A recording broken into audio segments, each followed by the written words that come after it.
Okay, so our dual battery system's completely installed. I've got our auxiliary battery there in the 150 series Prado. If you bought the full kit, you'd have the accessory harness as well. So we're just going to walk you through how to install that. So just a brief rundown of the kit. We've got our negative positive fuse holder there, which is going to connect to our auxiliary battery. All the lead and a grommet to go through the firewall that's going to run through the car, through the inside of the car towards the rear end. And then this guy's gone for the most popular combination, so just a cigarette lighter and a dual USB socket, 2 USB plugs there. So it's partly wired. We've just got one and two wires, one already wired up and then 2 wires hanging out the back of it.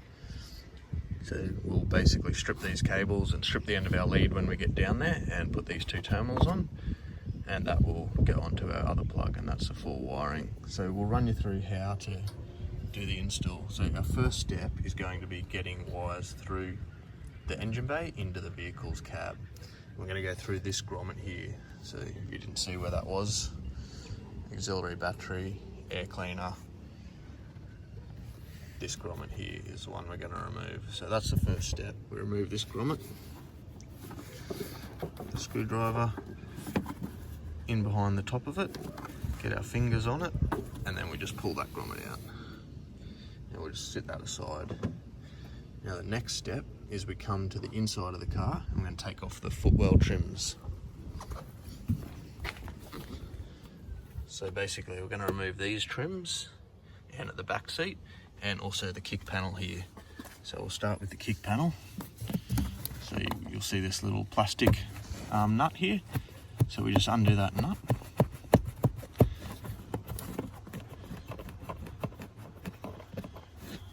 And just set it aside for now. Now to remove these kick panels, it's just a matter of getting your hand under there to release them. So it's just plastic clips in there. Just wobble back and forwards. You'll see the front remove. You'll hear the clips releasing as we work our way down. So you see, there's our plastic clips. So we'll set that aside as well. Once we've got that off, we can actually remove this kick panel, a couple more clips, and that just pulls out. Sometimes, as this one has done, the clips will remain in there. So what we do in that case is we just grab a pair of pliers, pull that clip out, and then reinsert it. We can see where it sits.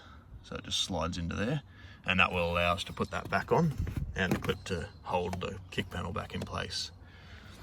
So now that we've got this apart, it's time to thread our cable through and find it from the inside. Now, I'll just show you one more thing. So you can see we've got insulation inside there. We can see through the hole. So it can be a bit hard to find the cable when we push it through. So I often recommend just getting a screwdriver, pushing that insulation away to allow your cable to come down on an angle. So we'll show you that now. So I'm just going to push a bit of pressure, just get that insulation pushed away so we've got a bit of room. And we're going to grab our harness. And probably best to try and feed it down on an angle.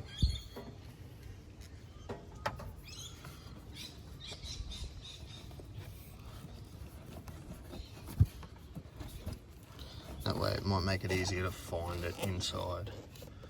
So once we've got a little bit of it through, as much as we can, we'll go inside and try and find it. Okay, so we're looking up in this area.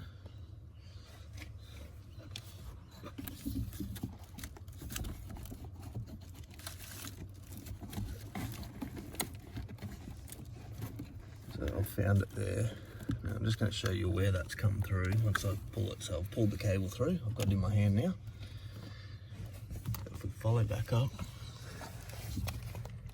see just above the throttle, you can see the main loom, the main electrical loom where all the cables come through. Just above that throttle, there's a little cutout in the carpet for the main loom to come through. It's just up under that carpet. So if you reach your finger up in there, you should be able to feel the cable once you've got a bit through, and then pull it through. And we're going to pull the whole excess until it stops coming.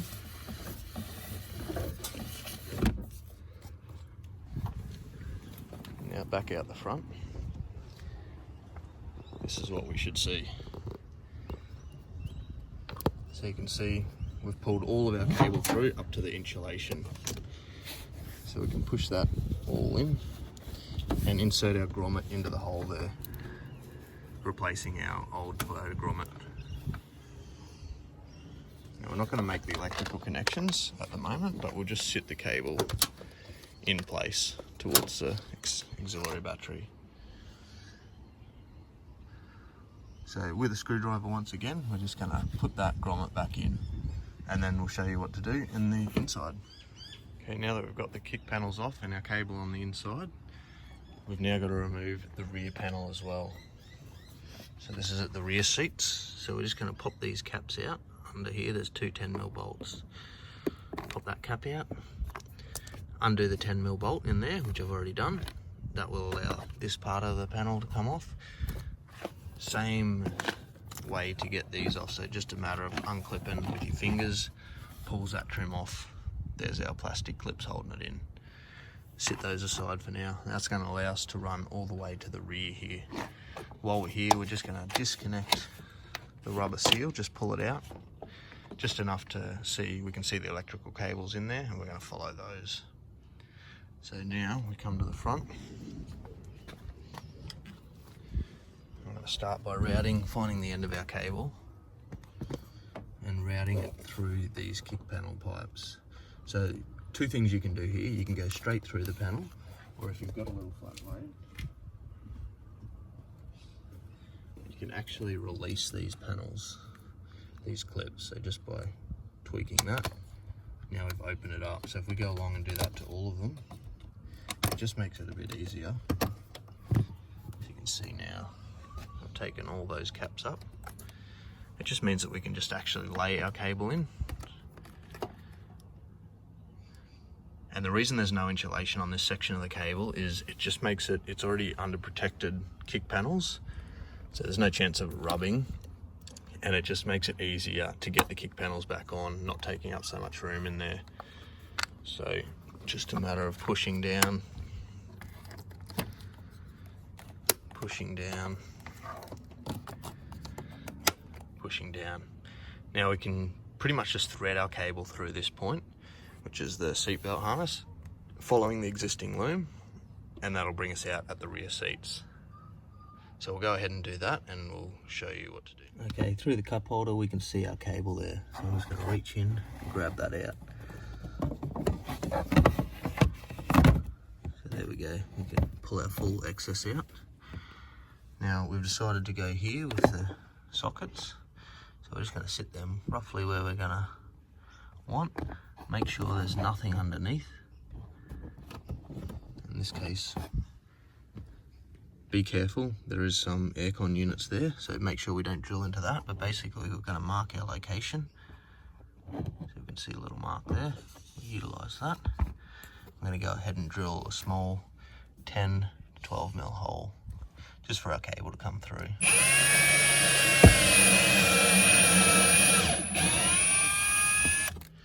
That, and we do have some insulation under there, so once you've drilled the hole we can pop that back through, push it back through with your drill even,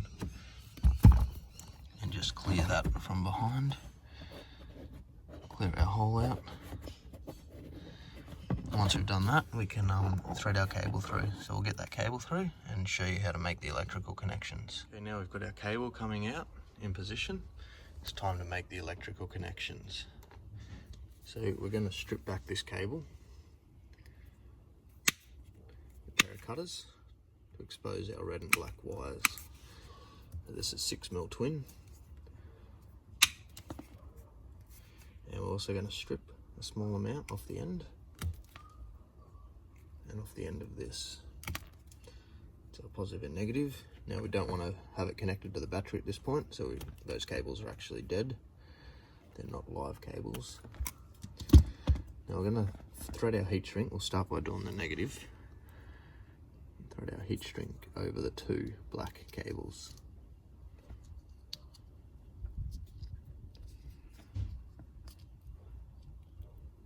And it is best to have a pair of crimpers, electrical crimpers for this. So we've just got all those coppers twisted together. I'm going to thread our yellow female terminal onto it. Twisting that in the same direction will often help it go all the way home, and then crimping it. if you don't have a set of crimpers, you could possibly use something like a pair of pliers, but you do want to make sure you've got a good connection. So give it a pull at the end. Make sure that doesn't look like it's going to come apart.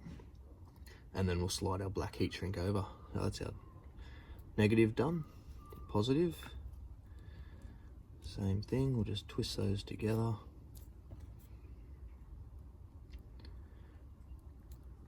Give that a twist. Make sure it goes all the way home so that we can't see any copper at the back. We're just seeing red insulation. Give that a crimp. And then slide our heat shrink over. Just to mark that it's positive and negative. And then we can go ahead and shrink that down. Connect it to our positive, which is marked on the back of each socket. So we've got positive on that one, negative on that one. Make sure we get that right. So I'll just go on, heat shrink these, connect it up, and then we'll show you how to mount the socket in place. Okay, so I'm using a blowtorch here, but even a cigarette lighter will get it done. So we're just using a bit of heat there to shrink that down. But even a cigarette lighter held over there will shrink it down, just takes a little bit longer. So we're just going to check again, positive, negative, make sure that's right. Sometimes easier to put a little 90-degree bend in these wires just to get it onto the back.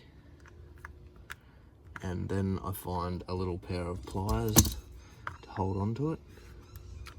Hold the front of the plug too, not to put pressure on there, and that pushes it home.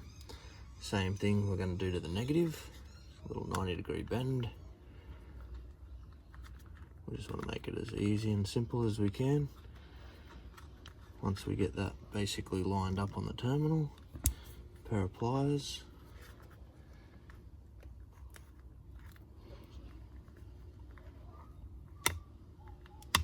And there we go. All our terminals are home. Now we're going to bend that excess inside the plug, like so. Now, if we look up here, we're just going to poke our little bit of excess back through the hole. Sit our sockets up in place. Okay, so with a screw gun, just putting our screws in, one on the back side as well. That's got it into position. I've got no power here at the moment, so I'm just going to flick these off because we haven't put our fuses in. These will light up once we have power on them. So we'll go ahead now and put our trims back together. Now we have cable tied the harness in there, so that's great, this access point, because you can get your hand in there, cable tied to the loom. What we haven't done, and we don't need to, is to cable tie through here. It's held down with these clips. So we can just go ahead and put these panels back on. So the first one to go on would be just make sure that we've got our rubber boots back in, both sides, there and here. And then the first one to go on, make sure all our clips are in place, is this one here. Now, we can look under here and you can actually see in the gap your clips. So just make sure they're in the hole. Once they are, just a little tap with the hand. And you can actually hear them all going back into place. Next one is this one here. So we had our 10mm bolts. So we're going to go ahead, put those 10mm bolts back in, which I'll do in a second. I'll just show you how to put this clip back in. So just line that clip up, the plastic on the run, and that clip will just push home like that. Once we've done the back, once again, make sure our rubber seals are in place, which they are. Okay, placing our kick panel back on first.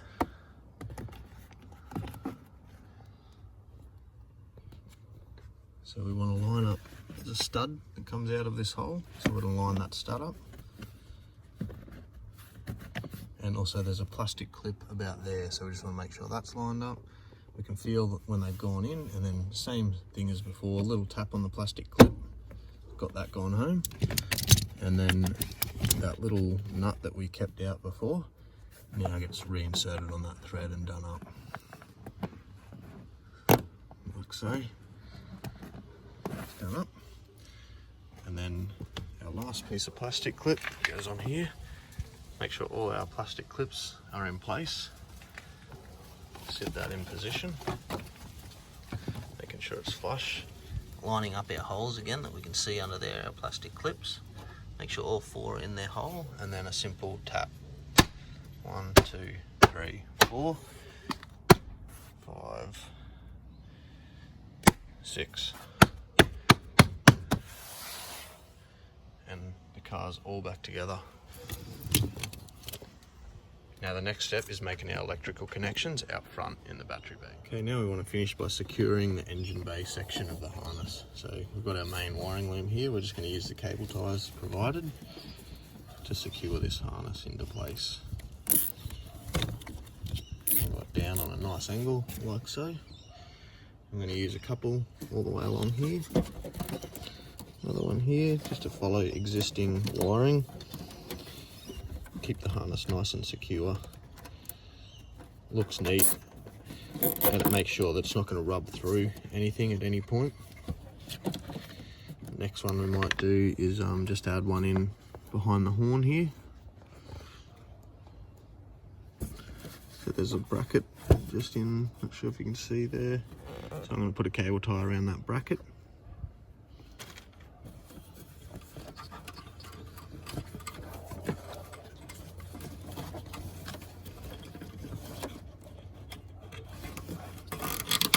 And once we've got all the cable ties on, it's good practice to cut off the excess of the cable tie as close as we can. They can be a bit of a scratch hazard if they're not done flush with the end of the cable tie. So I'll just show you how to do that on this one down here. So using a pair of side cutters, getting the back edge of the side cutter as close as we can to the end of the cable tie there, snipping them off.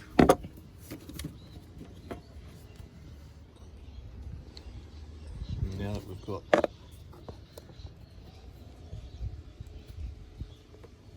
it all cable tied and secured, we can go ahead and add the 15 amp fuse that came in the kit by popping this fuse holder open,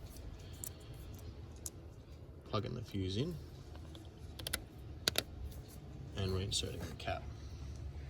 And then it's time to make our electrical connections. We're going to take off the positive terminal of the battery, leaving the DC charger lead there. We're going to add our accessory harness.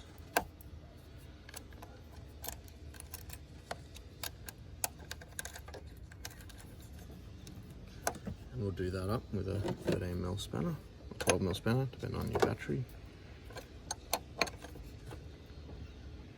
Do that up nice and firm. Same with the negative.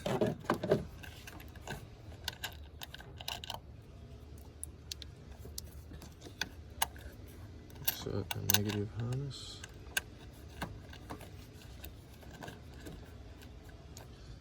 And do that up with a spanner.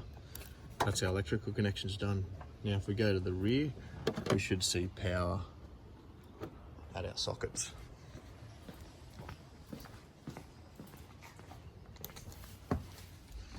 So pull up our clip. You can see that they're lit up, the sockets are lit up. So it's a good way to tell that you've got power to the sockets. So that's the complete dual battery system. Just walked through the installation of the accessory harness part.